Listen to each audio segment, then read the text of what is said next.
Amazon has been screwing sellers for the last 12 months plus at this point with increased fees, increased charges here, random new surcharges, inbound placement fees, everything in between.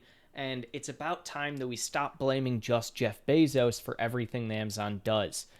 Recently, I've been reading a little bit more on the Amazon side of things, and as any seller knows, Amazon has been just a abysmal place to be when it comes to all of the increased fees. It is getting more and more unprofitable to be on the platform every single day. Now, this isn't to say that you shouldn't be on Amazon, because it still is the most profitable and the largest marketplace online, and you absolutely should be on there. But it is getting a little ridiculous how much they are starting to just charge the average seller for everything in between. And we're starting to get a little more every single day of an idea as to why this even is. So, looking into this, one of the things that I was reading, Business Insider releasing this article about Andy Jassy. For those that don't know, Andy Jassy is actually the current CEO of Amazon. Most people still attribute Amazon to Jeff Bezos, whereas he's stepped down for a couple of years now, in fact. But Andy Jassy is the primary person right now on the platform. So this is who we need to start blaming and start yelling at a little bit more, this guy.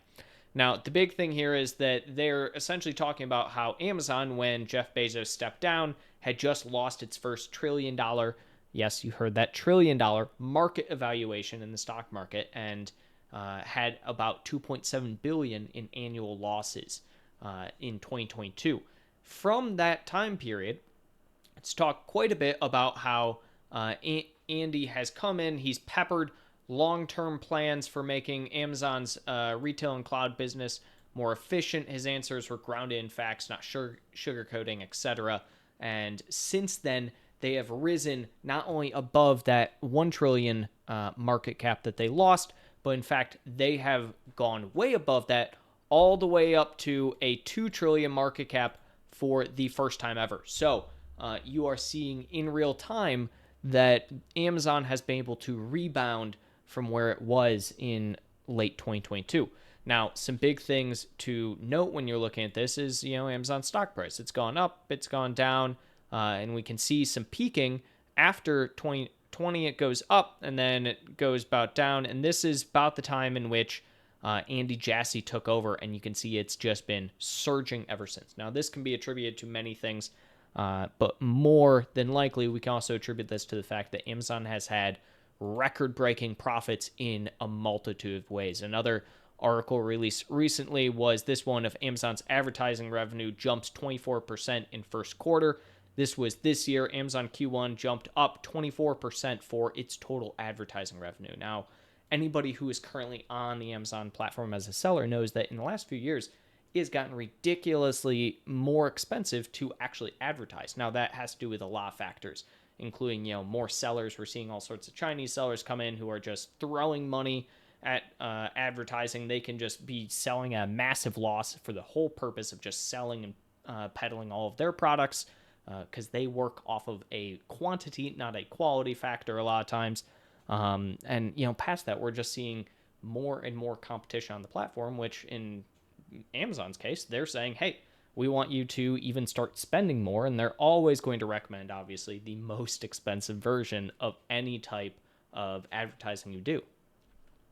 Past that as well, we can also see that Amazon collects $140 billion in annual fees from sellers. Again, this is March 1st of this year. We're getting kind of crazy. They're not wrong. We are fuming over the crazy new fees. They collected $140 billion in annual fees from us last year. That is the most amount in any year that they had ever collected from sellers before.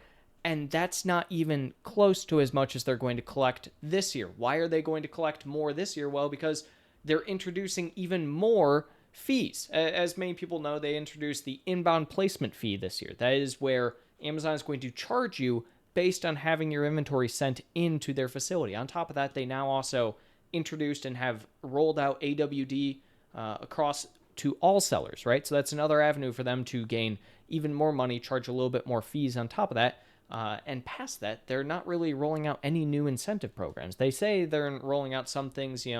We have different ones, like, for instance, we have the bulk services program, right? So we have the bulk services program. This one is one in which it's focused around B2B. They have some referral discounts and fees that we can really start to see and take advantage of from an average seller perspective, but only if you're in the consumable and hardline products, which if you are, definitely check this out. On top of that, they've always had the brand referral bonus as well as an area that you can get a little bit more. And they're consistently saying that they are offering new incentives to new sellers, up to 50K plus in incentives to new sellers. But the reality is, what sellers are they actually trying to bring onto the platform? I'm seeing more and more frequently that the only sellers that are really coming on are the Chinese sellers, right? So what is the real solution here? Well, from a seller perspective, the real solution is that, we're just going to have to keep doing what sellers have always done. We're going to have to raise our prices a little bit. We're going to have to buckle down when it comes to where we're pushing our ad dollars, where we're pushing our promotions. Make sure you're doubling down on your CTR, right?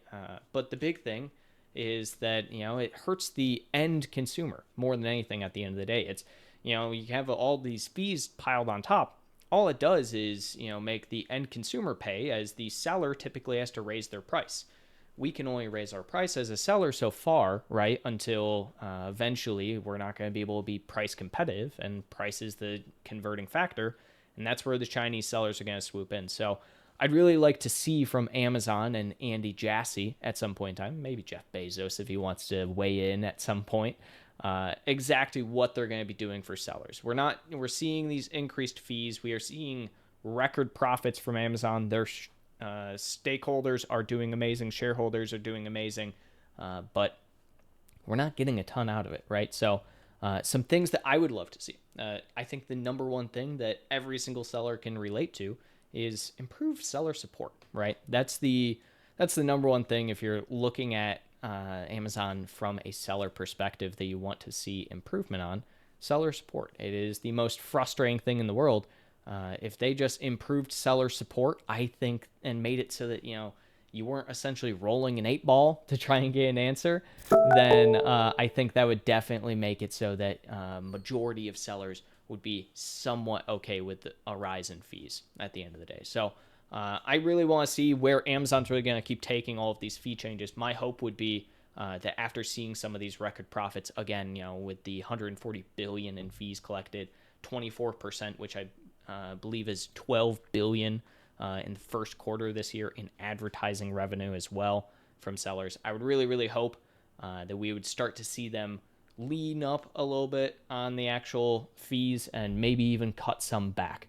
I'm hoping to see some of that in the near future here, or just introduce more programs with fee discounts if you want to do something. So introduce a program where if you have less returns, guess what? You don't have to pay as many fees. If you have bulk services, obviously you can pay less there. So I'd love to see some interesting work come from Amazon, some different ideas, some actual benefit for the seller, because really all of these fee increases, everything across the board, it's not hurting the seller as much as it's hurting the end consumer, right? That's who is really going to be paying at the end of the day for the fee increases and all of the advertising increases. So hoping to see that. Hoping Andy Jassy will lighten his load a little bit when it comes to increases, and we get a little bit of kickback out of it.